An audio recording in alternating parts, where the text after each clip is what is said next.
किसान साथियों नमस्कार, राम राम, सत श्री अकाल, आदाब। किसान साथियों, आप अच्छे होंगे, ठीक होंगे, भगवान से कामना करते हैं, दुआ करते हैं आप जहां भी रहें स्वस्थ रहें, अच्छे रहें और हमारी पूरी दुनिया में फैली इस भयंकर बीमारी के आगोश में आप ना आएँ। इसलिए विशेष करके आप उचित दूरी और मास्क का उपयोग अवश्य करें।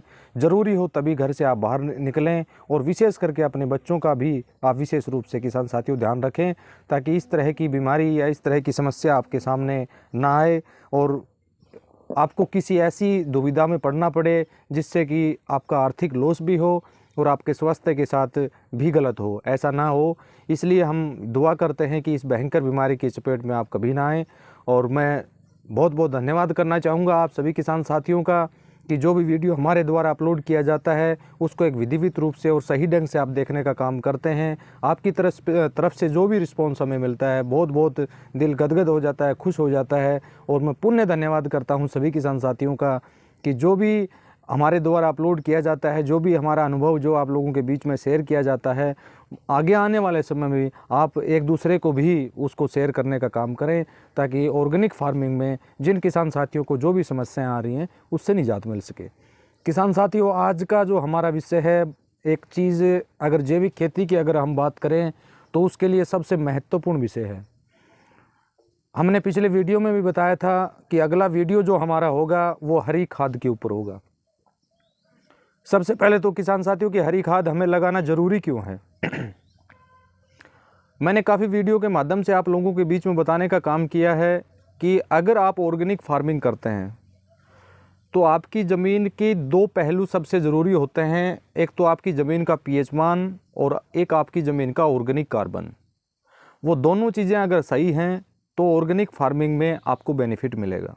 वो मैंने काफ़ी वीडियो के माध्यम से बताया है और हर वीडियो में ये भी वहाँ मैंने बताया है कि जहाँ तक हो सके मिट्टी जांच फार्मर साल में एक बार अवश्य कराए, ताकि उनको ये पता चल सके कि आपकी ज़मीन का ऑर्गेनिक कार्बन क्या है और आपकी ज़मीन का पीएच मान क्या है।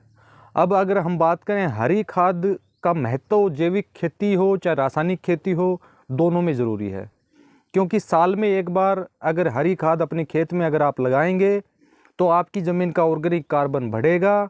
उसके साथ साथ ज़मीन का अगर पीएच मान ज़्यादा है या ज़मीन का पीएच मान कम है तो वो निम्नतम स्तर पर आने का किसान साथियों काम करेगा। तो हरी खाद का लगाना हमारी खेत के लिए सबसे ज़रूरी है। हरी खाद अगर साल में एक बार लगाते हैं, मिट्टी अच्छी होगी, स्वस्थ होगी, फर्टिलाइज़र की हमें आवश्यकता नहीं पड़ेगी।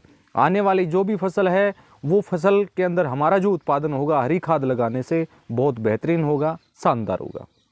अब किसान साथियों, हरी खाद कौन कौन सी हम विषय मुख्य रूप से चूज़ करें ताकि हमें किसी तरह की परेशानी ना आए, ताकि हम आसानी से उसको लगा सकें। किसान साथियों, हरी खाद के रूप में मैं तो 3 चीज़ों को रिकमेंड करूंगा। आगे आप कुछ भी लगाना चाहते हैं तो लगाइए, कोई प्रॉब्लम नहीं है। सबसे पहले तो ढेंचा, ढेंचे को सभी अच्छी तरह जानते हैं। दूसरा मूंगी जिसे हम बोलते हैं, दलहनी है होती है मूंग। और तीसरा जो है वो सन। ढेंचा अगर आप अपने खेत में लगाएंगे तो ढेंचे की जड़ों में राइजोबियम पाया जाता है, जो नाइट्रोजन फास्फोरस को फिक्स करने का किसान साथियों काम करता है।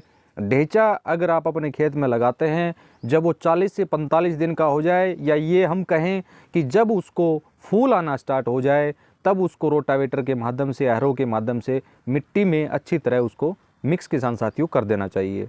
दूसरा मूंगी ढेंचे के साथ में भी आप यूज़ कर सकते हैं। अलग से अगर आप लगाना चाहें तो अलग से आप लगा सकते हैं, वही सेम प्रोसीजर उसमें होता है।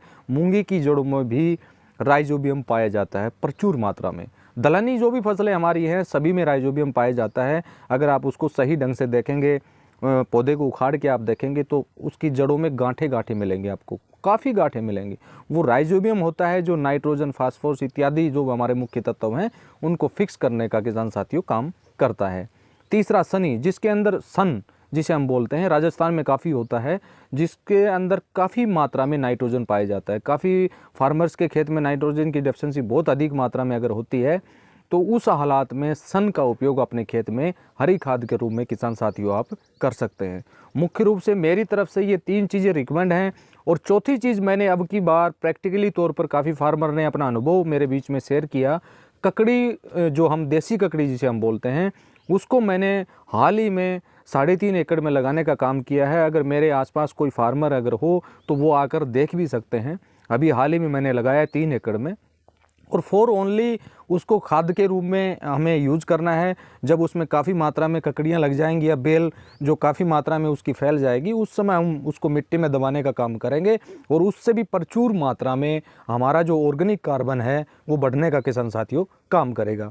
तो इन चीज़ों को किसान साथियों आप चूज कर सकते हैं। जिन किसान साथियों को इन पौधों के बारे में या ढेचा, मूंगी, सन और ककड़ी के बारे में नहीं पता हो, तो मैं वीडियो के लास्ट में उनकी कुछ फ़ोटोज़ मैं डाल दूंगा। उससे आप पहचान पाएंगे कि ये पौधा कौन सा है। आपके आसपास आसानी से आप उस फोटोज़ को दिखा के, उन चीज़ों को दिखा के आप आसानी से वो चीज़ आप किसान साथियों प्राप्त कर सकते हैं। और हरी खाद लगाने का जो सही उपयुक्त जो समय है वो अप्रैल 15 से लेकर 15 मई तक आप किसान साथियों लगा सकते हैं। जिन किसान साथियों को बाजरे की, गंवार की या मूंग की इत्यादि की अगर खेती करनी है, तो उन किसान साथियों के लिए सही उपयुक्त समय है ये हरी खाद लगाने का। और मैं तो सभी किसान साथियों से निवेदन करूंगा, चाहे रासायनिक करते हों चाहे जैविक करते हों, सभी को साल में टन बाई टन यानी हरी खाद अपनी खेत में अवश्य लगाएं।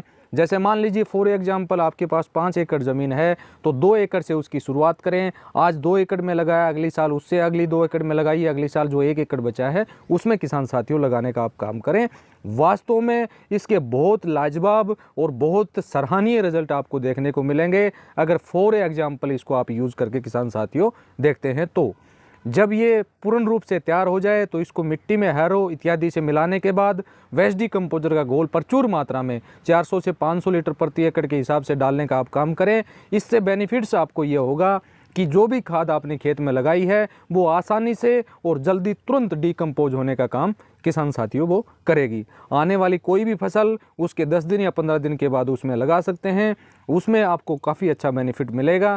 क्योंकि जो भी क्रॉप्स आप लगाएंगे उसमें पानी के साथ, सिंचाई के साथ में वेस्ट डिकम्पोजर और फोलियर स्प्रे में वेस्ट डिकम्पोजर का आप उपयोग करेंगे, तो उससे बहुत शानदार किसान साथियों रिजल्ट आपको मिलेंगे। तो मैं वीडियो को ज़्यादा लंबा नहीं करूँगा, इसी के साथ अपने वक्तव्य को विराम देता हूं। और जहां तक हो सके किसान साथियों, जो भी आपके अनुभव हों, जो भी आपकी एक्सपीरियंस जो भी आपने किया है फॉर ए ट्रायल के तौर पर, और जो भी रिजल्ट्स आपको मिले हैं वेस्ट डिकम्पोजर के, वो किसी न किसी वीडियो के माध्यम से ज़रूर मेरे व्हाट्सएप पर शेयर करने का किसान साथियों काम करिए। आगे हम आने वाले समय में जो आगे वीडियो अपलोड हम करेंगे वो एलोवेरा के ऊपर हम बात करेंगे, जिसके 2 या 3 पार्ट मेरे हिसाब से बनने जा रहे हैं। क्योंकि एलोवेरा जो है वो एक न्यूट्रिएंट के तौर पर और एक बेहतरीन कीटनाशक के तौर पर हम उसका उपयोग किसान साथियों कर सकते हैं। तो इसी के साथ नमस्कार, राम राम, जय हिंद, जय भारत।